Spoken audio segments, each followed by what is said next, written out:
नसीब हुआ हो और शक्ति तौर से भी आप लोग इनको बहुत अच्छी तरीके से जानते होंगे। इस जवान की न जाने कितनी बातों ने मुझको आशीषित करा है और मैं चाहूंगा कि हम सब लोग जब ये जवान आता है, जब हम इस जवान को बुलाते हैं तो प्रभु में ताली बजा करके परमेश्वर के साथ इनका स्वागत करें। सिस्टर एंजल, परमेश्वर के वचन में जो परमेश्वर ने जो कुछ इनको देना रखा है, मैं चाहूंगा कि जरूर हमारे बीच में बांटें। बी एक्साइटेड, उम्मीदवार होकर के रहिए क्योंकि खुदावन आपसे बात करने पर है। Praise the Lord. Praise the Lord.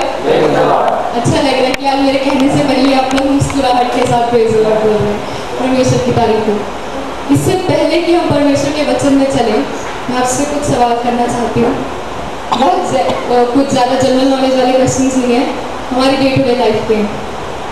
अगर हम कोई काम शुरू करते हैं, जब तक वो काम हम खत्म नहीं कर लेते, हम चैन से नहीं बैठते, है ना?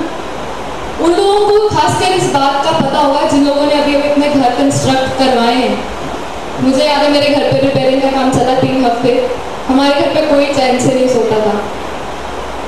इस वजह से कि नींद नहीं आती थी, ये कोई रीजन नहीं था, बल्कि जब तक काम खत्म ना हो जाता किसी को चैन की नींद नहीं आनी थी। क्योंकि जितनी देर तक टूटा हुआ फर्श दिख रहा है, गंदी गंदी चीजें दिख रही हैं, तब तक हमारी ह्यूमन टेंडेंसी है, हमें सेटिस्फैक्शन नहीं होती है।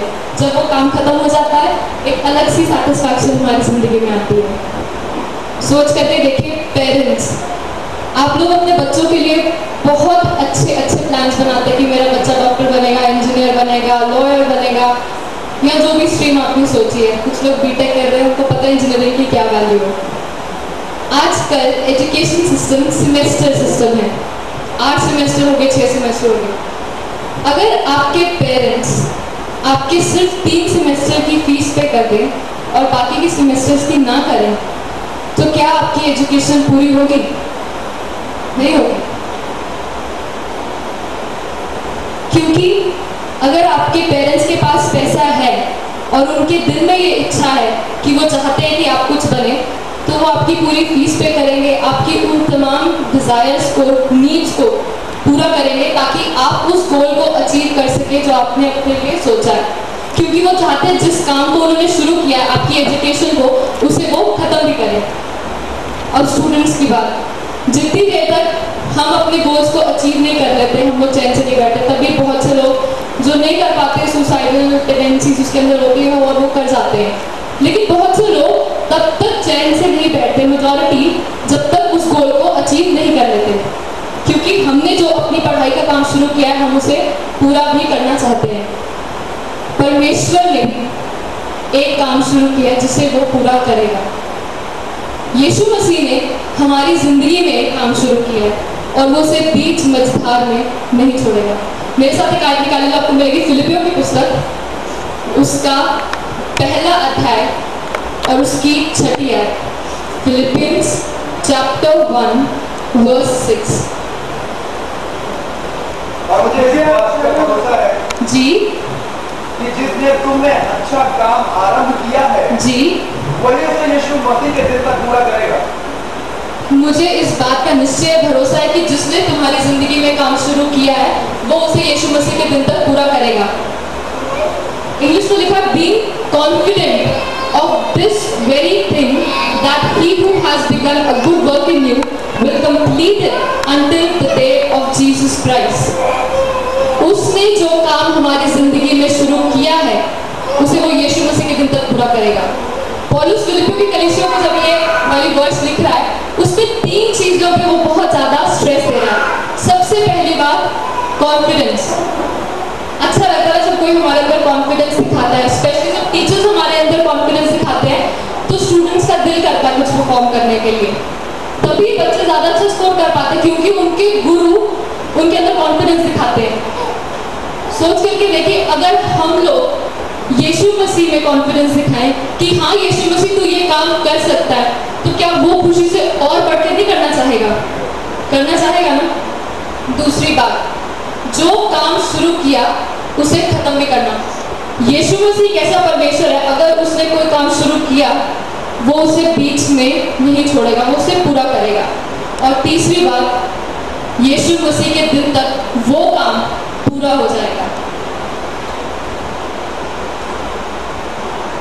अब जो काम परमेश्वर ने हमारी जिंदगी में शुरू किया है, उसमें दो लोग बहुत इंपॉर्टेंट रोल प्ले करते हैं, एक परमेश्वर खुद और एक हम लोग। परमेश्वर ने शुरू किया है, वो पूरा भी करेगा, बट देन कर तो हमारी जिंदगी में रहा है ना, हमें भी कुछ एफर्ट्स तो लगाने पड़ेंगे। मेरे साथ एक आयत निकाले जो आपको मिलेगी, पहला कुरिन्थियों उसका 15वां अध्याय।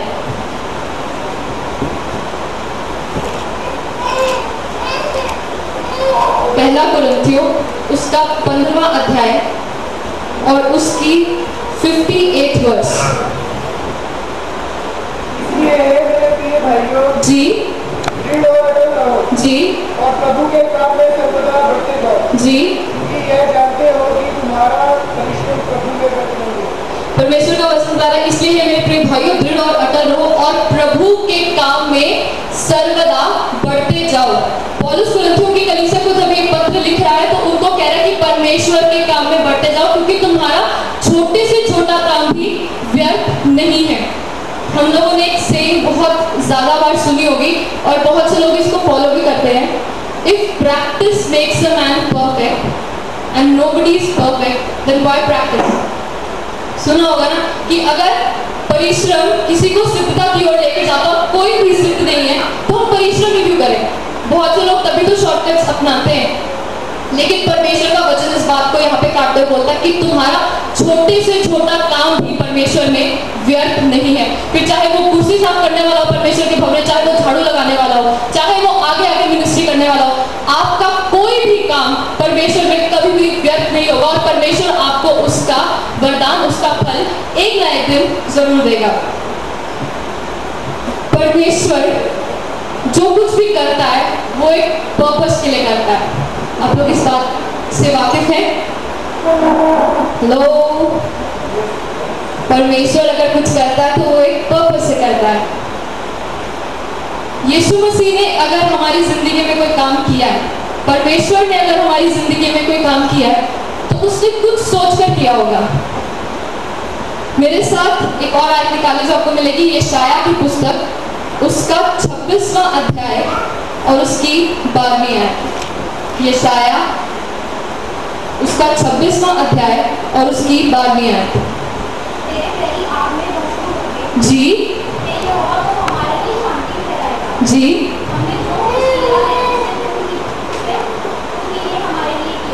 परमेश्वर का वचन बता रहा है, हे यहोवा तू हमारे लिए शांति ठहराएगा। हमने जो कुछ किया है उसे तूने ही हमारे लिए किया है। जो कुछ हमने किया उसे परमेश्वर ने हमारे लिए किया है और वो हमारी जिंदगी में शांति ठहराएगा। उसने जो काम हमारी जिंदगी में शुरू किया है वो इसीलिए किया है ताकि हमारे बैरी भस्म हो और उसकी शांति हमारी जिंदगियों में ठहर जाए। हमने बहुत सी बार ये वर्ष पढ़ी होगी कि परमेश्वर ना तो कभी हमें छोड़ेगा ना कभी त्यागेगा।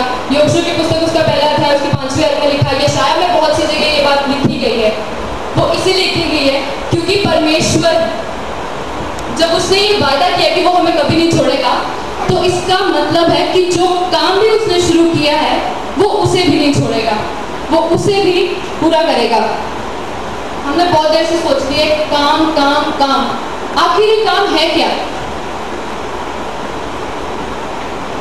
जिस दिन हमने यीशु मसीह को अपनी जिंदगी में अपना उद्धारकर्ता ग्रहण किया, तब से वो काम हमारी जिंदगी में शुरू हुआ, वो था उद्धार का काम। वो उद्धार का काम उस दिन खत्म होगा जिस दिन यीशु मसीह हमें दोबारा लेने आएगा। लेकिन इस काम को खत्म करने के लिए दो चीजें बहुत ज्यादा इंपॉर्टेंट है। पहली ये चीज कि हम परमेश्वर के अनुग्रह से गिर ना जाएं ताकि वो काम बीच में अधूरा रह जाए। आपने परमेश्वर के वचन में बहुत से एग्जाम्पल्स देखे होंगे। शाऊल गिर गया, पता नहीं क्या हुआ, परमेश्वर का जो काम उसकी जिंदगी में था वो शायद अधूरा रह गया। उसके बाद दाऊद आया, उसने भी गलती की, लेकिन उसकी जिंदगी में वो काम पूरा हुआ। वो इसीलिए और क्योंकि उसने भजन संहिता उसकी 51 चैप्टर की एक वर्ष में पढ़े कि वो कह रहा है परमेश्वर से माफी मांगते, कह रहा है कि परमेश्वर तू अपने आत्मा को मुझसे दूर ना कर, क्योंकि उसको इस बात का पता था कि जब परमेश्वर ने अपनी आत्मा को मेरे अंदर रखा है तो उसने मुझसे एक प्रॉमिस किया, उसने एक स्टैम्प मेरे ऊपर लगाई है कि जो काम उसने मेरे अंदर शुरू किया है उसे वो खत्म भी करेगा। और जो दूसरी बात, जब तक हम उस एंटायर परफेक्शन को अचीव नहीं कर जाते तब तक वो काम चलता रहेगा। मेरे साथ एक आर्टिकल है जो आपको मिलेगी, पहला यूहन्ना उसका 3रा अध्याय और उसकी 2री आयत। 1 जॉन चैप्टर 3 वर्स 2। मेरे प्रिय, हम सब परमेश्वर की संतान हैं जी और अभी तक ये प्रकट नहीं हुआ कि हम क्या कुछ होंगे। जी इतना जानते हैं कि जब वह प्रकट होगा तो हम उसके समान होंगे, क्योंकि उसको वैसे ही देखेंगे जैसा वो है। अब वो काम तब खत्म होगा जब हम यीशु मसीह के समान बन जाएंगे। एक प्रचारक था, जब उनकी ऑर्डिनेशन होनी थी तो उनसे एक सवाल पूछा गया, आप क्रिश्चियन क्यों बने?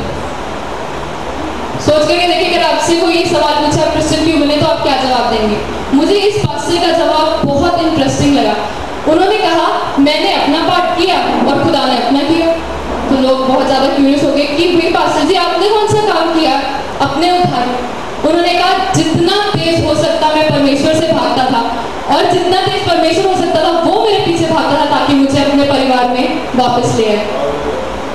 उस प्रचारक ने जब ये बात बोली, सोच करके देखिए लोगों के दिल में क्या विश्वास उत्पन्न हुआ होगा। हम लोग भी बहुत सी बार परमेश्वर से भागे हैं, बहुत सी बार भागे, चाहे हम इस बात को एडमिट करें या ना करें। लेकिन परमेश्वर ने जब गाना छोड़ूंगा ना त्यागूंगा तो वो भी हमारे पीछे पीछे भागता रहा कि वो हमें पकड़े रहे और अपने परिवार में फिर से बनाए रखे, ताकि उस काम को जो उसने शुरू किया है उसे पूरा कर सके। परमेश्वर ने एक गोल इनिशिएट किया है उद्धार का, और वो एक कंटिन्यूएशन प्रोसेस में है, और जब तक उसे पूरा नहीं कर देता वो भी चैन से नहीं बैठेगा। लेकिन इसका ये मतलब नहीं है कि हम परमेश्वर को ग्रांटेड ले लें कि परमेश्वर तूने कहा है तो तू करेगा करेगा।